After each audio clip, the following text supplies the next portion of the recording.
ప్రతి ఊరికి రోడ్డు ఇవ్వాలి అనే ప్రణాళిక తీసుకొని 20,000 కోట్ల రూపాయలతోని ఆర్ఎండ్బి అండ్ పంచాయతీరాజ్ శాఖల ప్రతి తండకు గూడెకు అడవులలో ఉండే మారుమూల గూడానికి కూడా ఇవాళ రోడ్లు ఇవ్వదలుచుకున్నాం. ఏ గ్రామానికి కూడా రోడ్డు లేదని వినదలుచుకోలేదు. రోడ్డు, తాగునీరు, బడి ఈ రోజు మన ప్రాధాన్యత. ఇవన్నీ పనులు మేము చేస్తాం. మీరు అండగా నిలబడితే ఢిల్లీనైనా ఢీ కొడతా, ఢిల్లీ నుంచి అయినా నిధులు తీసుకొస్తా.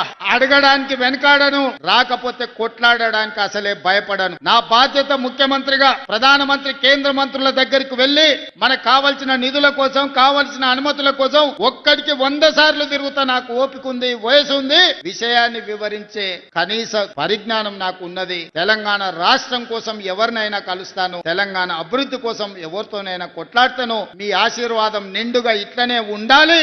ఈ వరంగల్ జిల్లాను అభివృద్ధి చేస్తాం. మళ్ళీ 1000 సంవత్సరాల చరిత్ర కలిగిన సమ్మక్క సారలమ్మ ఏ విధంగా అభివృద్ధి జరుగుతుందో మీరు చూస్తున్నారు. కొత్త సంవత్సరంలో అద్భుతమైన సమ్మక్క సారలమ్మ మందిరం వస్తుంది. దర్శనం చేసుకోవడానికి వస్తా.